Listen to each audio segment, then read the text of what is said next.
Hola, en este video te voy a hablar del dominio 1 de la guía oficial del 6SP versión 9 y de los temas que te tomarán en el examen, como por ejemplo la triada de la seguridad de la información, el modelado de amenazas y los frameworks más utilizados como la 27000, COVID e ITIL. Y además, vamos a desarrollar preguntas de la guía oficial para que puedas practicar y entender cómo te vendrán las preguntas en el examen.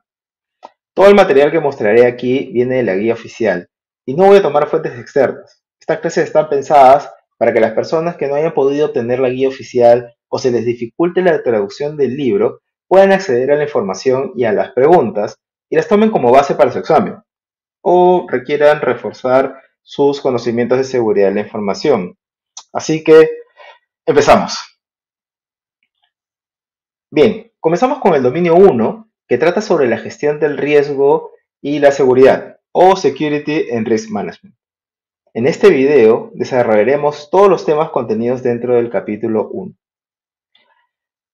Bien, el primer punto es la triada de la seguridad de la información, que está compuesta por tres principios: la confidencialidad, integridad y la disponibilidad, que en inglés es CIA, que es Confidentiality, Integrity and Availability.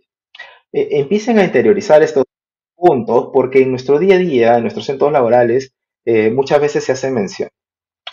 El primer punto es la confidencialidad y su sinónimo es la protección. ¿Pero qué protege? La información sensible. ¿De qué la protege? De que sea divulgada. Recuerden que el objetivo de la confidencialidad es prevenir o minimizar el acceso a la data.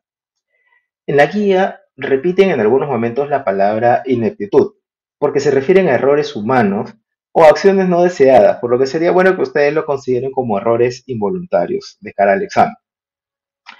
Hay muchas técnicas que ayudan a la confidencialidad, como por ejemplo la encriptación, los controles de acceso, procedimientos de autenticación, clasificación de la data, así también el training y el awareness, ¿no? El awareness significa concientización y se brinda a todas las áreas de la organización. Lo opuesto de la confidencialidad, pues, es la divulgación. El segundo principio de la triada es la integridad y su sinónimo es la fiabilidad, ya que se refiere a la fiabilidad de que la información solicitada sea exactamente la misma, o mejor dicho, una copia fiel de la fuente. Las técnicas que ayudan a controlar la integridad son las mismas que de la confidencialidad. Sin embargo, agregan tres puntos adicionales, como por ejemplo el IDS, que es el Intrusion Detection System, el hashing y la restricción de interfaces. Entonces, a ver, una pregunta, eh, que podría ser bien una pregunta de examen. ¿Cuál de las siguientes técnicas es mejor para controlar la integridad? ¿La encriptación, el control de acceso, la clasificación de la data o el hashing? Bueno, probablemente por lo que ya he explicado deduzcas que la mejor respuesta es el hashing. Sin embargo, cuando estás sentado frente al monitor con la presión del examen, estos conceptos debemos tenerlos claros, porque si no, podríamos caer en un error. La confidencialidad y la integridad dependen entre sí. Es decir, no se puede mantener la confidencialidad si se ha modificado un objeto, ya que alguien o algo no autorizado lo modificó y por lo mismo ya se tiene esa información. Recuerden también que lo contrario a la integridad es la alteración. El tercer principio es la disponibilidad, que es el acceso no interrumpido a la información o al objeto.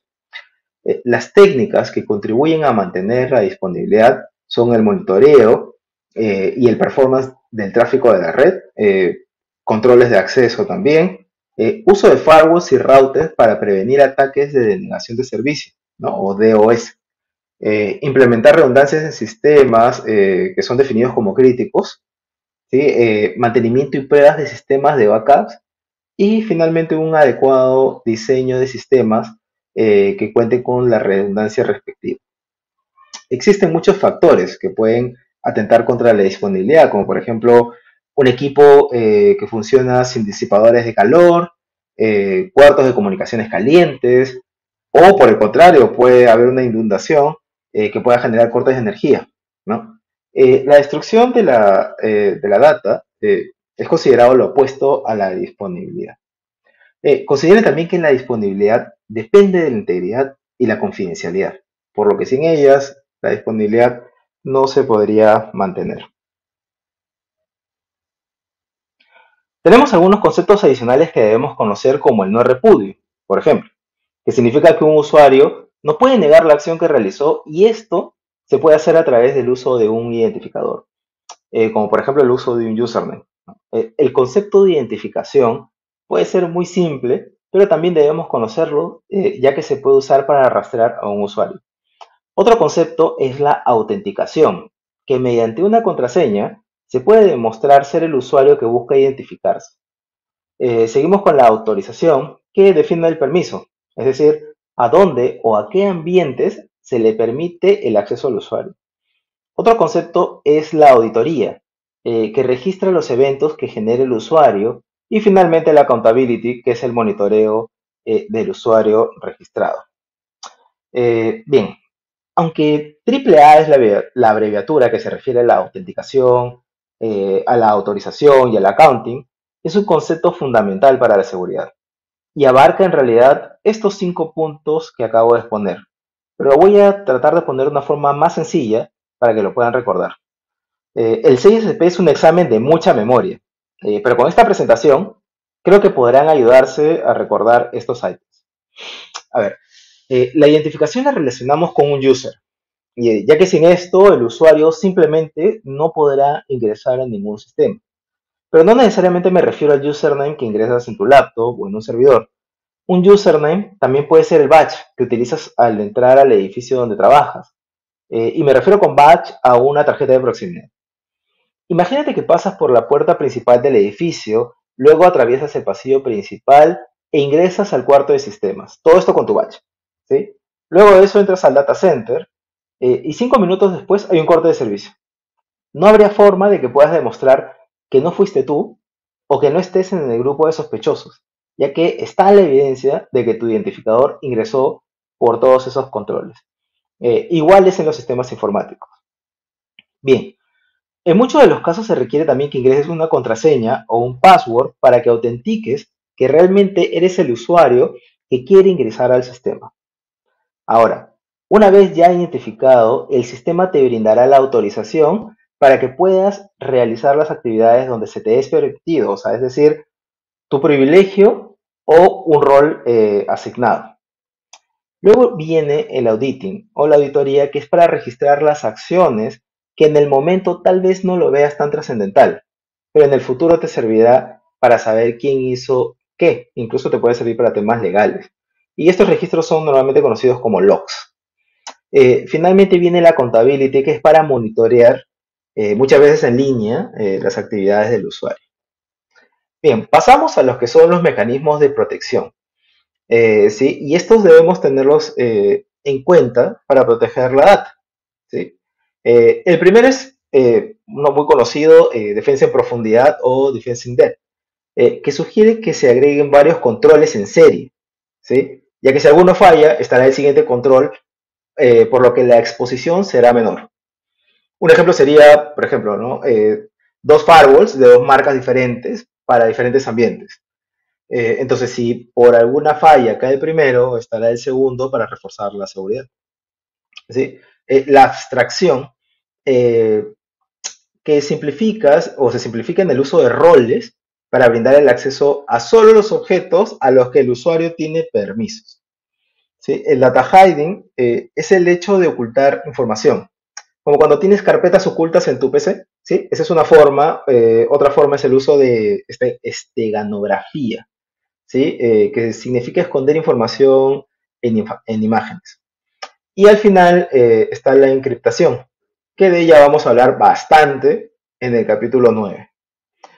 Bien, entonces les dejo en amarillo lo que tienen que recordar cuando se hablen de estos conceptos.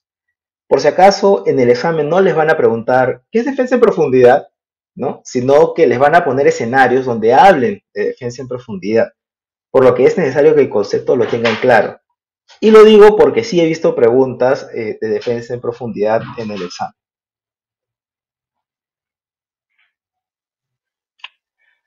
Ahora vamos a hablar de la gobernanza de la seguridad de la información, que muchas veces está compuesta por la mesa directiva, pero también en empresas más pequeñas, el CISO es quien realiza las actividades de la gobernanza de seguridad de la información.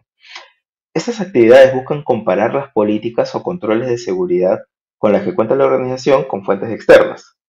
¿Sí? Por eso muchas veces la mesa directiva está compuesta por personas de diferentes profesiones.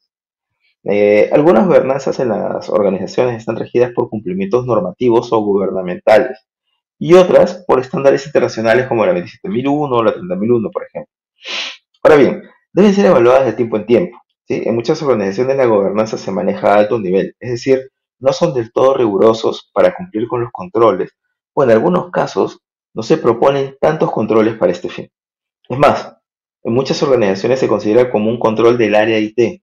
Sin embargo, la gobernanza afecta a cada área de la organización. ¿Ya? Y enfatizo esto porque muchas veces otras áreas se confunden y piensan que pesados los IT ya nos están mandando correos pidiendo evidencia.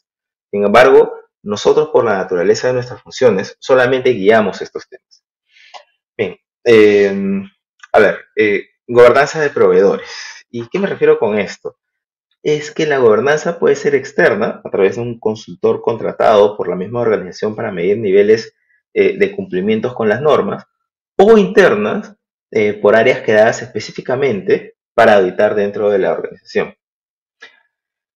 Pero por otro lado también hay que auditar a los proveedores, ¿sí? Que le brindan servicios a nuestra organización. Y no necesariamente me refiero a cumplir con controles que tengan que ver con datos en reposo o en cloud, sino también con controles físicos, por ejemplo, y si no cumplen, pues son un riesgo para la organización. Ahora bien, cuando la realiza el gobierno local del país, o sea, la auditoría me refiero, muchas veces se tiene que dejar claras las reglas de lo que es, de qué es lo que se va a auditar a través de los documentos que se van a utilizar para la auditoría. ¿Sí? Esto ayuda a cerrar el alcance y evita que hayan sorpresas o pidan cosas inesperadas o no solicitadas al inicio. El objetivo de las revisiones de documentos son de verificarlos contra el estándar. ¿Sí? Si el resultado de la auditoría no es bueno, se podría perder la licencia para el servicio prestado. En inglés lo conocen como ATO, ¿sí? Que es autorización, eh, authorization to operate, ¿sí? Pero en español es autorización para operar. Cumplir con los controles eh, del estándar y con la evaluación de la auditoría asegura que se están gestionando los riesgos de manera adecuada. Bien, vamos a hablar de las políticas de seguridad de la información, ¿sí? Que es un hot topic en este curso y en general para el examen. A ver, ¿y qué son las políticas? Bueno, son documentos que definen el alcance de la seguridad de la información de una organización y que contienen los controles para brindar las protecciones necesarias del sistema. ¿Sí? Define también la estrategia de seguridad en línea con la misión y objetivos de la organización, así como el framework de seguridad a utilizar. Las políticas de seguridad son mandatorias en toda empresa y son una prueba de que el senior manager o la mesa directiva actúan con el debido cuidado para proteger su organización, o llamado también due diligence, del que hablaremos en unos minutos. Eh, las políticas son documentos alto nivel que indican cómo se deben proteger los activos y qué nivel de protección deben tener y qué se necesita para ser protegido. ¿Sí? Incluso indica quién es el responsable de seguridad. Por ejemplo, la política podría indicar que toda información debe ser protegida. Eh, Bien, ahora vamos a hablar de estándares, líneas base y guías, ¿sí? Empezando con el estándar, que son documentos obligatorios más específicos que una política, ¿sí? Como por ejemplo, podría indicarse que toda información en tránsito debe estar protegida y encriptada con TLS, ¿sí? Una línea base ya define el mínimo nivel de seguridad que cada sistema debe tener en la organización. ¿Sí? Tiene un enfoque más operativo y técnico que el estándar. A ver, siguiendo con el ejemplo que he dado, una línea base te puede indicar que la versión mínima de TLS que deberías utilizar en tu sistema es la versión TLS 1.2. ¿Sí? Las guías son documentos más operativos, ¿sí? Que incluyen el paso a paso de las revisiones que debes hacer, como por ejemplo, ¿no? Hacer un health check de los servidores antes de hacer alguna configuración. Ojo, te indica que debes hacerlo, pero no te indica qué comandos debes utilizar para hacer esa revisión. Y finalmente, un procedimiento de seguridad es un paso a paso detallado que describe las acciones necesarias para implementar un control. eh, Siguiendo con el ejemplo, te indicará qué comando debes ingresar en tus aplicaciones o sistemas para hacer este health check para implementar TLS versión 1.2.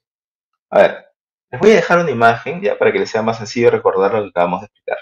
Les dejo también los nombres en inglés. Ya, estos temas definitivamente vienen en el examen, por lo que necesitarás revisar este video por lo menos unas 2 o 3 veces. Así que recuérdalo. Mira, antes que te duermas, vamos a hablar de la gestión de la seguridad, ¿sí? Gestionar la seguridad significa evaluar y medir sus resultados a través del tiempo para hacer las correcciones necesarias, ¿sí? Y esto se realiza a través de la gestión del riesgo. Y ustedes pensarán, su profe, ¿y esto qué significa? Es simple, mira, debes medir algunos aspectos de los controles que has agregado o que ya tienes agregado, ¿sí? Un ejemplo, a ver, si compraste un firewall porque el anterior era una coladera y dejaba pasar todos los ataques, debes medir que el nuevo no deje pasar tantos, ¿sí? Suena muy simple, pero es que tienes que medir lo que implementas para ver cómo mejoras.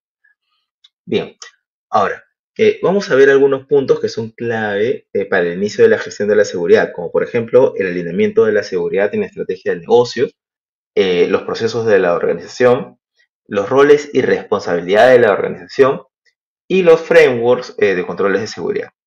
Ahora, empezamos con el alineamiento de la seguridad en la estrategia del negocio, que tiene que ver con planificar la gestión de la seguridad y alinearla con la estrategia y la misión de la organización. Esto incluye hacer el diseño en base a un business case, o también llamado caso de negocio, que es un documento que demuestra una necesidad del negocio, justifica el inicio de un nuevo proyecto, especialmente relacionado a la seguridad, ¿no?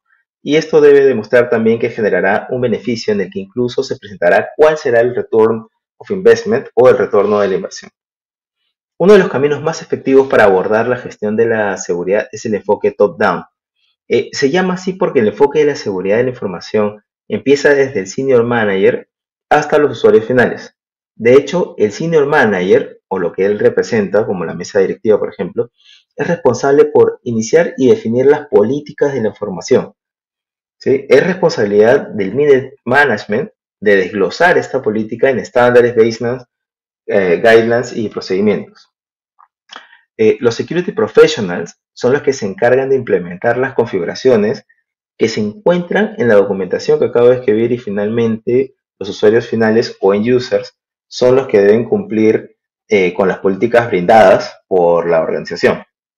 En realidad, todos deben cumplir con las políticas brindadas por la organización como lo muestro en el gráfico.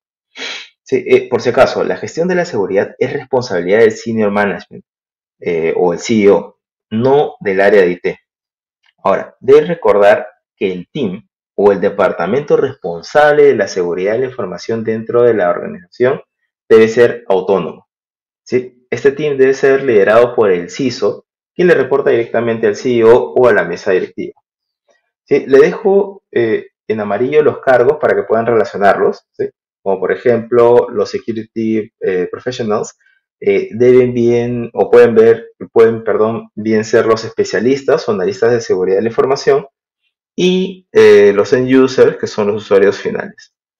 Una nota que debes agregar es que sin el apoyo y el compromiso y la aprobación del senior management, las políticas probablemente caigan en saco roto, por lo que debes asegurarte en que siempre tengas su apoyo.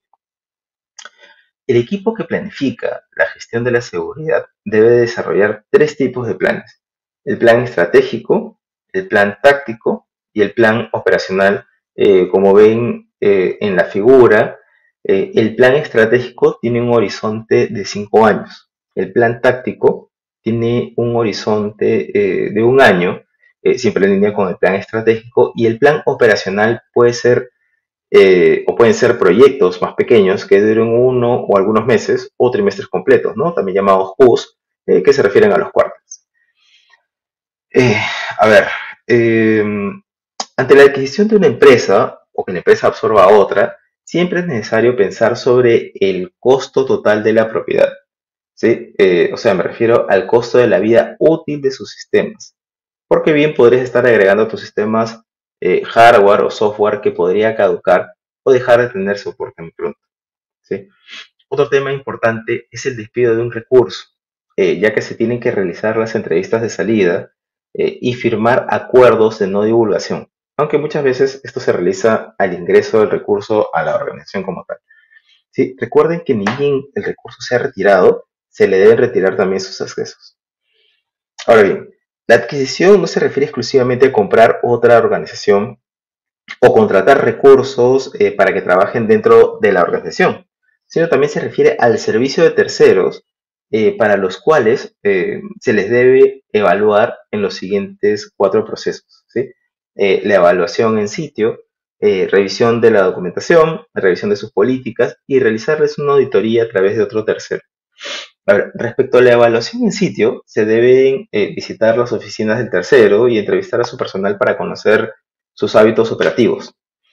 Eh, a ver, también se debe revisar la documentación, que en realidad se refiere a conocer cómo ellos realizan sus propias evaluaciones, ¿sí? Debemos también revisar sus políticas de seguridad de la información y finalmente revisar la infraestructura de SI de la organización a través del SOC 2.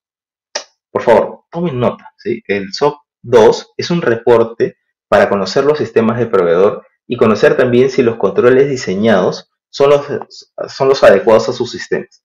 Es decir, es un reporte más completo que el SOC 1, que solo pide reportes financieros internos. De cara al examen, con eso sería suficiente, ya que esto sí viene en el examen. O sea, ya te estoy cantando una pregunta, ¿sí? Cero no vas a sacar. A ver, desarrollando más este tema, tenemos ya, a ver, los SLAs. ¿Sí? Los SLAs, a ver, tenemos que asegurarnos que la seguridad esté dentro de los acuerdos con el proveedor. ¿Sí? Ahora, si tenemos un proveedor que está haciendo desarrollos o brinda servicios de cloud, debemos considerar un SLR, ¿sí? Que es un documento que pone en blanco y negro la expectativa del cliente o los requerimientos respecto al servicio y el performance del producto ofrecido por el proveedor. Es la base en realidad para el SLA. ¿Sí? A ver, pregunta de examen. Eh, ¿Cuáles de los siguientes documentos especifican los servicios que debe brindar el proveedor desde el punto de vista del cliente? ¿Sí? Lo pongo en inglés también para que te vayas familiarizando con las preguntas de cara al examen. A ver, A, BIA o Business Impact Analysis. B, Service Level Agreement o SLA. C, Service Level Requirement o SLR. O D, Service Level Report. Y si me has escuchado en los últimos 2 o 3 minutos, te darás cuenta que la respuesta es la... te lo digo terminando el curso, ¿sí? No, mentira. La respuesta es la C, ¿ya? Y si quieres saber por qué, regresa unos minutos que ahí lo explico bien. Bien, ahora toca hablar de los roles de la organización.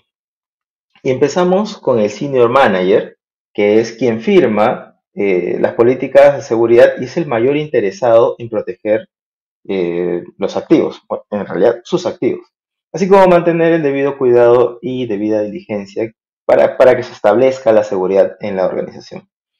El Security Professional, que es quien sigue las directivas del Senior Management o la mesa directiva y escribe las políticas de seguridad y las implementa. Puede ser una persona o un team, pero de ninguna manera toma decisiones. Eso es del Senior Manager. ¿Sí? El Asset Owner eh, es el responsable de la protección de los activos, ¿sí? Le delega al custodio las tareas de la gestión de los activos. El custodio es quien realiza todas las actividades necesarias para proteger la CID, ¿no? La confidencialidad, la integridad y la disponibilidad, como backups, implementar soluciones, data classification, etc. ¿Sí? El usuario es cualquier persona que tiene acceso a los sistemas de la organización. ¿Sí? Son responsables de entender y cumplir con las políticas de seguridad de la información. Y finalmente el auditor es el responsable de que las políticas de seguridad hayan sido implementadas de manera apropiada. Puede enviarle sus reportes de auditoría al senior manager sin ningún problema. Ahora vamos a hablar de los frameworks de seguridad de la información. Uno de los pasos más importantes al planificar la seguridad es considerar un framework de seguridad que se ajuste a la organización, ¿sí? Y vamos a empezar con COVID, ¿sí? Que es un marco de trabajo para el gobierno y la gestión de las tecnologías de la información empresariales, ¿sí? Que quiere decir que una empresa utiliza la tecnología de procesamiento de la información para lograr sus objetivos. Tiene 6 principios, ¿sí? Que son los que estoy mostrando aquí. El primero, que es proporcionar valor a las partes interesadas, debe tener un enfoque holístico, debe tener un sistema de gobierno dinámico, debe separar el gobierno de la gestión, debe adaptarse o adaptar a las necesidades de la empresa y debe tener un sistema de gobierno íntegro. Eh, COVID también sirve para, o como base para auditorías, ¿sí? Felizmente COVID casi no se pregunta en el examen. Tal vez te pueda parecer como una opción dentro de las respuestas, pero eh, por eso debes saber de qué se trata, ¿sí? Así que con la información que les he brindado es suficiente de cara al examen. Continuamos con Risk Management Framework o RMF, ¿sí? Que es un framework de gestión de riesgos de seguridad de la información, que trata de cómo evaluar, resolver y monitorear los riesgos en una organización. Consta de 7 pasos, ¿sí? Que es Prepare, que hay que prepararse para implementar este framework, el RMF, categorizar la información que tienes en los sistemas, ¿sí? Seleccionar los controles de seguridad que apliquen, implementar estos controles de seguridad, haces, que es evaluar los controles de seguridad, autorizar de manera formal, ¿sí? Los riesgos encontrados en los sistemas y monitorear los sistemas de seguridad. En otros cursos sugieren aprenderse todos los pasos utilizando mnemotecnias, ¿sí? Yo no soy tan partidario en eso, digamos, en utilizar mnemotecnias en todo, ¿sí? Eh, Porque creo que la forma de aprender, o sea, entender la lógica y los conceptos, me parece que es un poco más sencillo que aprenderse solamente la mnemotecnia, que podrías olvidarte también en cualquier momento.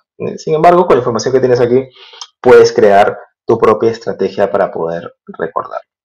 De la misma forma, tenemos el CSF o Cyber Security Framework, que consta de 5 fases, ¿sí? Que es identificar o identify, ¿no? Los equipos y sistemas, proteger, ¿no? A través de controles de acceso, encriptación, política, etcétera.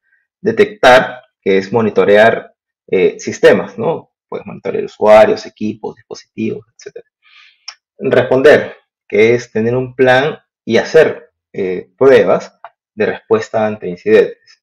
Y recover o recuperar, que es restaurar sistemas que pudieran ser eh, infectados, ¿sí? Bien, vamos a otros controles, o perdón, otros frameworks de seguridad adicionales. El primero, que es el de la ISO, de la familia 27000, que son estándares internacionales conformados por un grupo de familias que pueden ser utilizados como base para implementar seguridad de la información en la organización. El segundo, que es Center of Internet Security, que provee, guías de configuraciones de sistemas operativos, aplicaciones, o sea, cómo implementarlos, ¿no? Y de hardware también. ¿Sí? Y la NIST 853 revisión 5, que es una publicación especial de la NIST, ya que proporciona un catálogo de controles de seguridad, pero estos son más que todo para sistemas de información federales de Estados Unidos. Bueno, y finalmente llegamos a ITIL, que es, a ver, es una guía de buenas prácticas para la gestión de servicios de tecnologías de la seguridad de la información. ¿Sí? Se enfoca básicamente en comprender cómo las tecnologías de la información y la seguridad deben integrarse y alinearse con los objetivos de una organización, ¿sí? Acá les dejo un pequeño gráfico que es de la cadena de valor, ¿sí? ITIL sí podría venir como una respuesta, ¿sí? O como tal vez una o dos opciones de respuesta eh, en el examen. Así que por favor, con lo que tienen acá debería ser suficiente. ¿Sí? Pero por favor considérenlo mantenerlo dentro de sus notas para que lo puedan recordar. Bien, ahora vamos a tratar un tema que es transversal a todos los dominios y es el due diligence and due care, ¿sí? Que sí se consideran en el examen, ¿sí? En forma simple, due diligence se refiere a la debida diligencia para tomar acciones preventivas, ¿sí? Y el due care se refiere más que todo al debido cuidado al ejecutar una acción basado siempre en la seguridad. ¿Sí? El due diligence establece planes, eh, políticas, procesos, y el due care actúa e implementa lo que se ha establecido como políticas, controles, etc. ¿Sí? Asimismo, el due diligence se refiere a la planificación y el due care se refiere más a la ejecución. ¿Sí? Eh, a ver, y con esto yo creo que acá voy a poner un par de palabras para que todos lo puedan recordar. El due diligence se refiere al antes, ¿sí? Y el due care se refiere al después. Eh, a ver, recuerden, como lo había comentado cuando estuvimos hablando de roles, el senior management debe demostrar la debida diligencia y el debido cuidado, ¿sí? Y liderar los temas de seguridad de la información. Bueno, ahora veamos un hot topic llamado modelado de amenazas o también llamado threat modeling, que es un proceso donde las amenazas son identificadas, categorizadas y analizadas para conocer el daño que podrían ocasionar, su probabilidad de ocurrencia y la forma de ver de cómo erradicarlas o reducir el riesgo de que ocurran. Siempre es bueno realizar este proceso en etapas tempranas al desarrollar un sistema, específicamente durante el diseño inicial. A esto se le llama enfoque proactivo o defensivo. Por favor, consideren que uno de los objetivos finales del modelado de amenazas es priorizar las amenazas potenciales hacia los activos más críticos o importantes de la organización. Eh, Vamos con el primer punto, que es identificar las amenazas. Hay muchas formas de amenazas, pero es importante darles un enfoque. Muchas organizaciones utilizan uno o más de estos tres enfoques.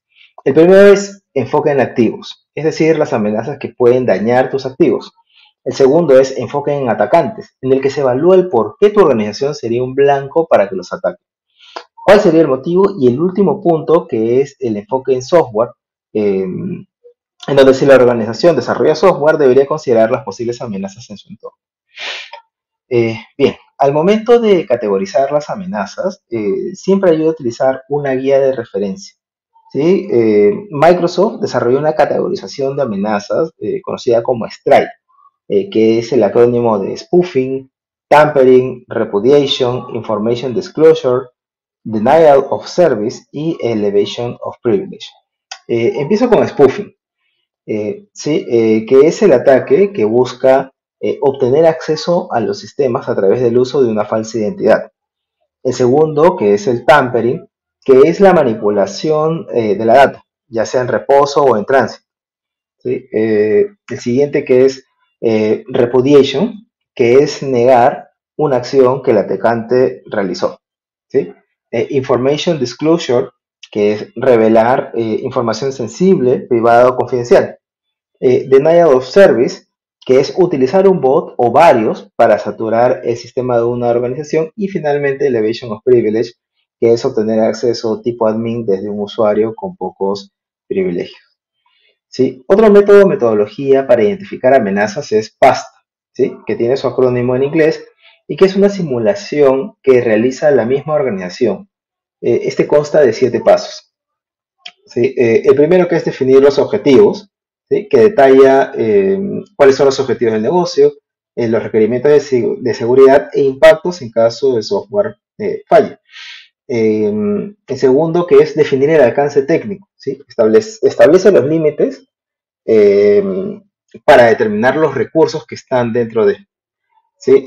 El tercer punto es descomponer el sistema, ¿sí? En el cual se divide en componentes individuales.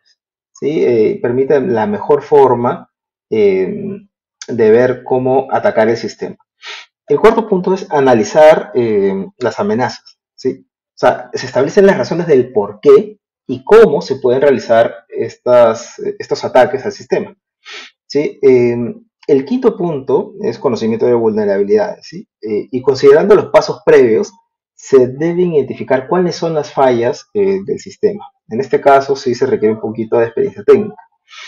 El sexto punto es construir el árbol de ataques, que determina la viabilidad, ¿sí?, de materializar esos ataques en las vulnerabilidades identificadas, ¿sí? Y análisis de riesgos e impactos que define el nivel de riesgo con el porcentaje de materializar estos ataques en base a estas vulnerabilidades, ¿sí? Culminando con las metodologías, tenemos BAST, que es un modelo que integra la gestión de amenazas, pero que se utiliza más en un ambiente ágil, ¿sí? Les dejo este enlace en el caso quieran conocer un poco más de esta metodología. El siguiente paso es la creación de un diagrama que te va a ayudar a identificar en partes todas las tecnologías con las que cuentas en tu sistema, ¿sí? Luego, se identifican los ataques que podrían ser enviados a estos elementos del diagrama que has creado. Bien, digamos que tienes por aquí un usuario, ¿sí?, que quiere consumir un servicio de una base de datos a través de un web server, ¿sí? Entonces, tenemos el usuario, tenemos el web server y ellos interactúan entre sí, ¿sí? Esta es una primera parte. Luego tenemos una base de datos, la cual es consumida por el web server, y ahí tenemos una segunda parte, ¿sí? Bien, ahora debemos evaluar las posibles amenazas que tenemos en cada parte del diagrama. Y no solo me refiero a lo lógico, ya que también podría ser algo físico o social, ¿sí? En este caso, y a modo de ejemplo, podemos asumir que en este límite podríamos tener un dictionary attack, ¿sí? Y tenemos que ver cuál es el control para mitigarlo, que para fines de este ejemplo sería una buena política de seguridad en realidad. Otro ejemplo sería un ataque de SQL injection, que para fines de este ejemplo se puede mitigar con un input validation, lo cual veremos en el capítulo 21.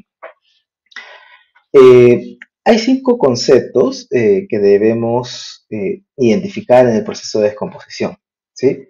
Que son, primero que todo, los límites de confianza o trust boundaries, que es donde cambia el nivel de seguridad, ¿sí? Las rutas de flujos o data flow paths, que es el movimiento de data entre zonas, los puntos de entrada o input points, que es donde se ingresan los datos externos, ¿sí?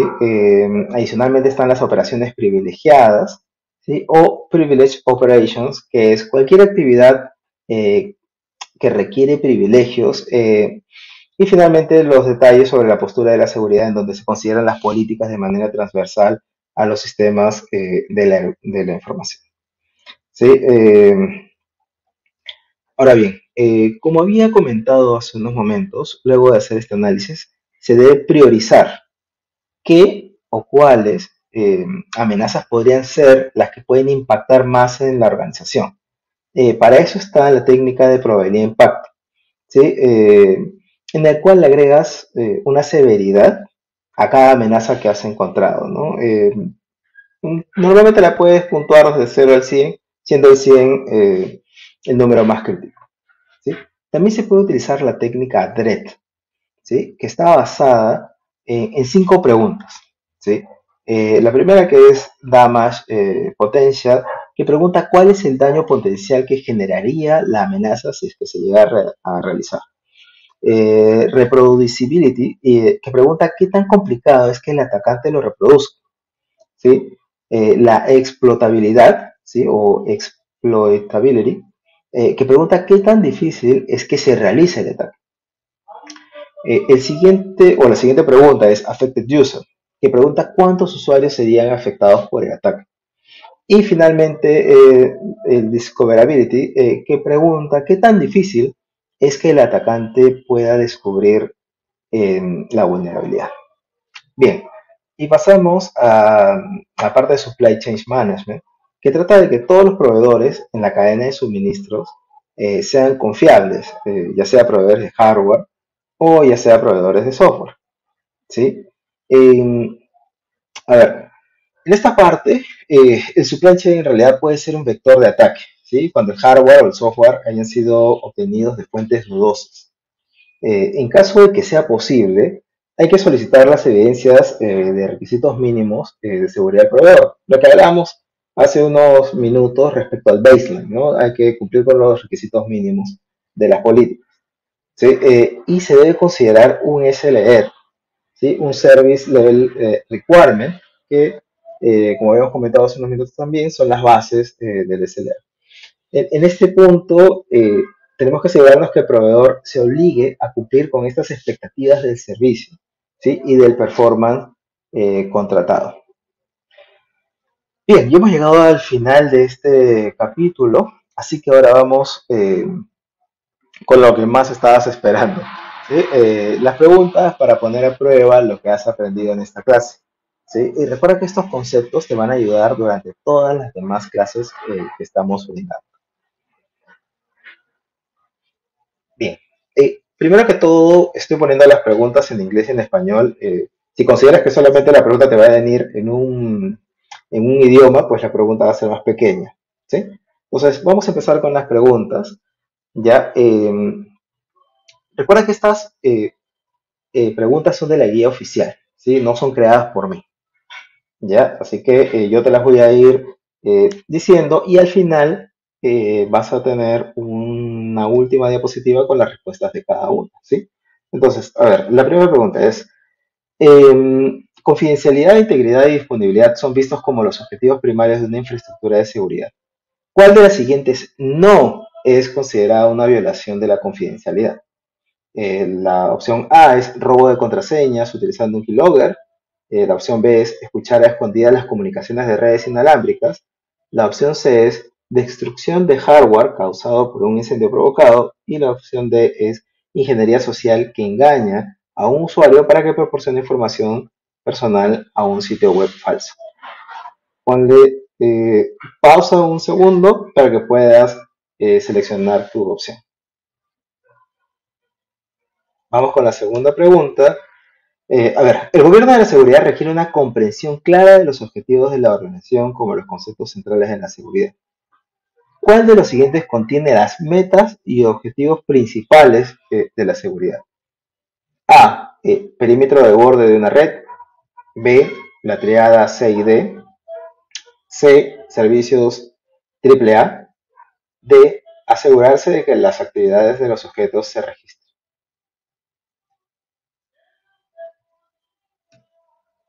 Vamos con la tercera pregunta. En el entorno empresarial actual, la prudencia es obligatoria.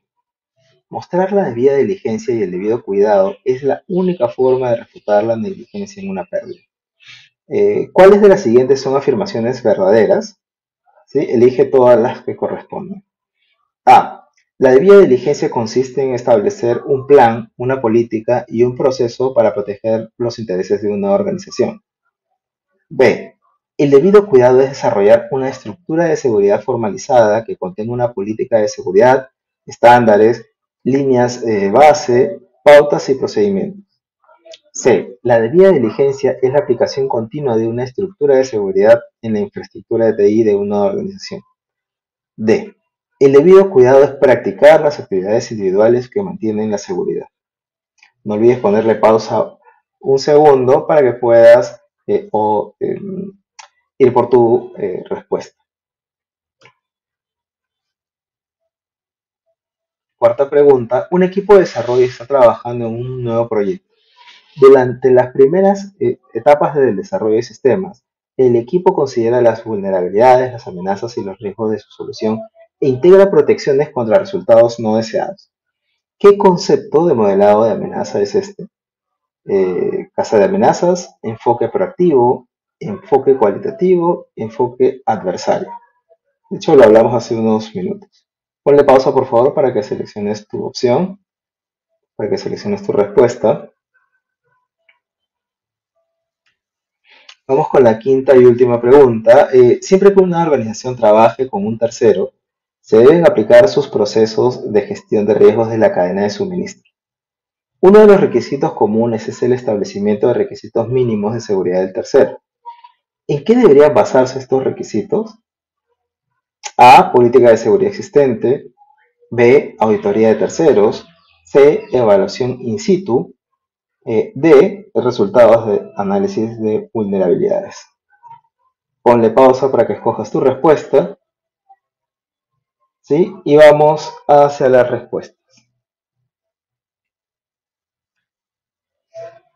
Bien, compara tus respuestas con las respuestas correctas para que veas si es que necesitas darle una revisada más al video. Sí, bien, ya hemos llegado al final, como comenté. Vamos a seguir haciendo más capítulos, vamos a seguir desarrollando más capítulos del 6SCP. Así que nos vemos en el siguiente video. Un abrazo.